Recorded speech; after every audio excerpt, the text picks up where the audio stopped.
Assalamualaikum warahmatullahi wabarakatuh. Perkenalkan, nama saya Cecen Mulyati dari kelas non-reguler C, Prodi PG PAUD semester 4 Universitas Pancasakti Bekasi. Kali ini saya akan membahas sedikit tentang hakikat kinerja pendidik PAUD untuk tugas mata kuliah pengembangan nilai-nilai Pancasila pada anak usia dini yang diampu oleh Ibu dosen Fitrah Mulyanti SPD MM. Sebenarnya ini adalah tugas presentasi dari kelompok saya sendiri, yaitu kelompok 4. Pendidikan anak usia dini memiliki peran penting dalam membentuk karakter, kepribadian, dan kemampuan anak untuk belajar di kemudian hari. Untuk mencapai tujuan ini, peran penting pendidik PAUD sangatlah vital.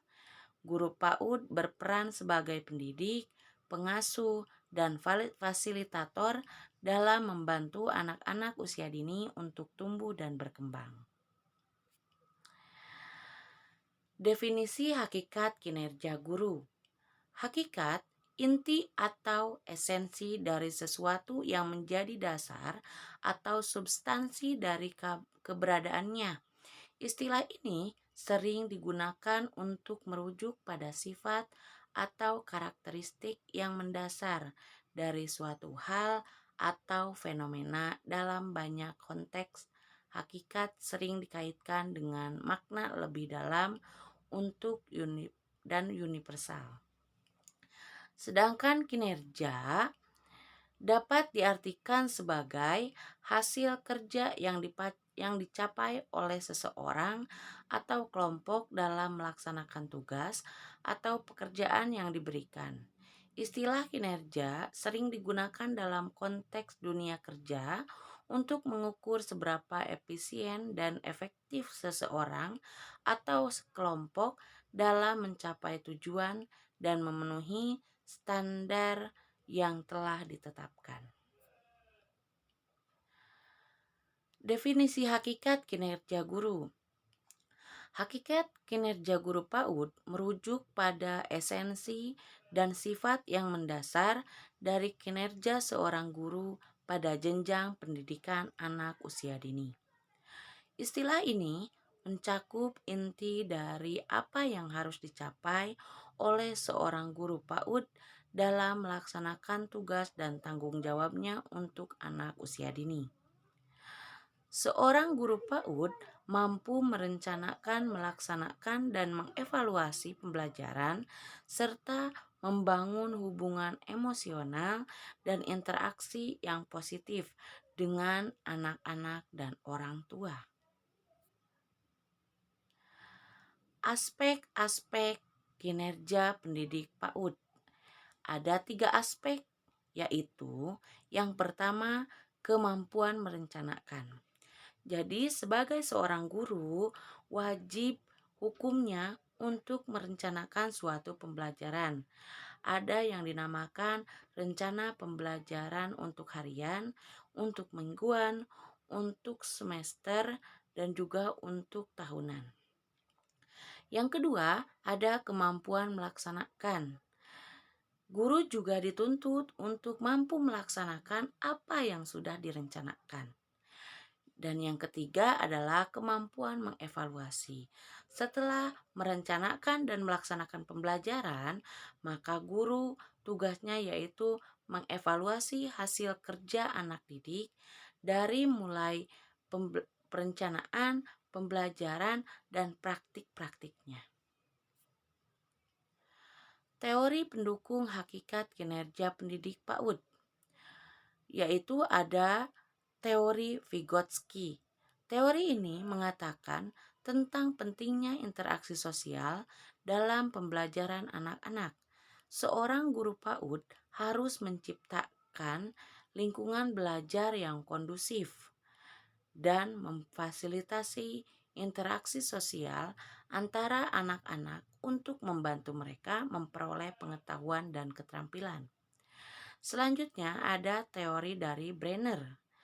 Teori Brenner menyatakan bahwa anak-anak belajar dengan pengalaman langsung.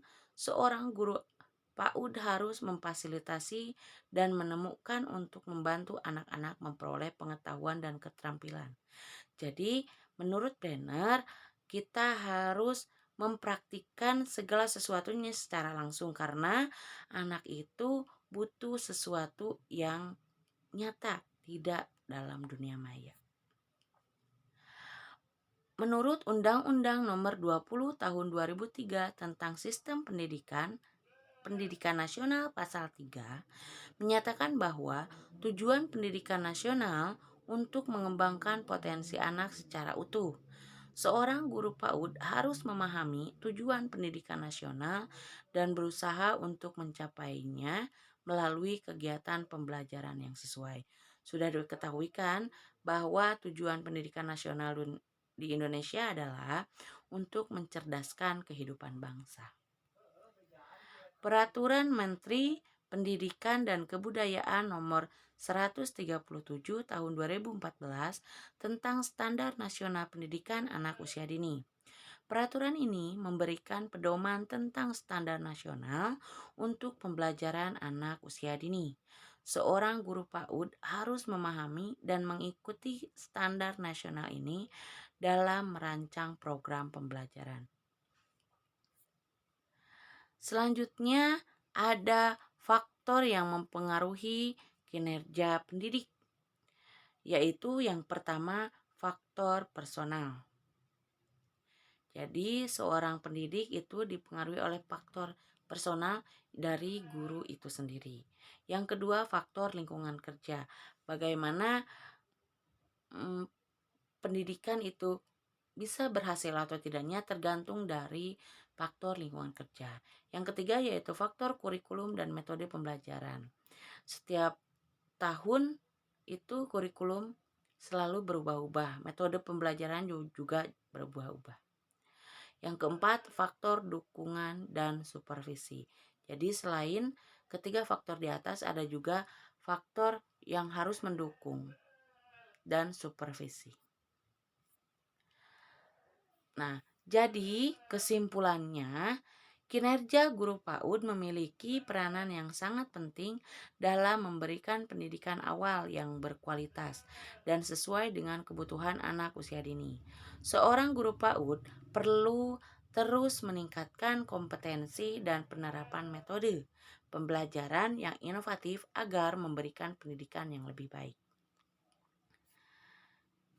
Jadi jangan sekali-kali menggampangkan menjadi seorang guru PAUD yang katanya hanya bisanya nyanyi-nyanyi, tepuk-tepuk. Tetapi seorang pendidik PAUD itu adalah cikal bakal dari semua pendidikan yang ada di dunia ini. Tergantung dari pendidikan anak usia dini. Jadi pembentukan karakter, pembentukan sikap anak tergantung pada pendidikan anak usia dininya. Terima kasih, itulah yang bisa saya sampaikan. Kurang dan lebihnya mohon dimaafkan. Akhir kata, wassalamualaikum warahmatullahi wabarakatuh.